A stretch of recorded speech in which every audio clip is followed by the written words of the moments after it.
मटियारी मां सिंधियाना news network जी reporter जानवर फ़क़ीर मूजिब ज़िले इंतज़ामिया मटियारी पारां ज़िले जी तारीख़ में पहिरियों भेरो mango and hand crafts expo जो बाक़ायदा इफ़्तिताह वज़ीर बहाली सिंध मखदूम महबूब ज़मा भिच्छा जे HT सोरली हॉल में कयो। एक्सपो 2 ॾींहं जारी रहंदो। इन मौक़े ते chairman district council Makhdoom Ahmed Zaman, deputy commissioner Matiari Mohammad Yousuf Shaikh, chairman municipal committee Gul Panwar, chairman town committee Bhitshah Syed Khawar Shah ऐं ॿिया मौजूदु हुआ। मखदूम महबूब ज़मा एक्सपो में जानवरनि जी नुमाइश, अंबनि ऐं दस्तकारी जी स्टॉलनि, शागिर्दनि पारां ठहियल साइंस मॉडल जो मुआइनो कयो ऐं कम जी वाखाण कई, जॾहिं त फ़क़ीर अनवर ऐं साथियुनि शाह अब्दुल लतीफ़ भिटाई जी वाई पेश कई।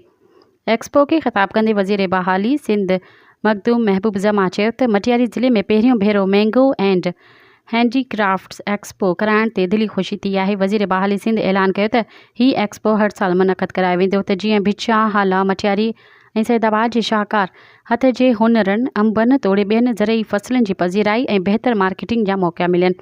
हुन चयो त ईंदड़ साल एक्सपो में मुख़्तलिफ़ मुल्कनि जे सफ़ीरनि खे दावत ॾिनी वेंदी त जीअं हथ जे हुनरनि ऐं ज़रई फसलनि खे आलमी पज़ीराई मिली सघे।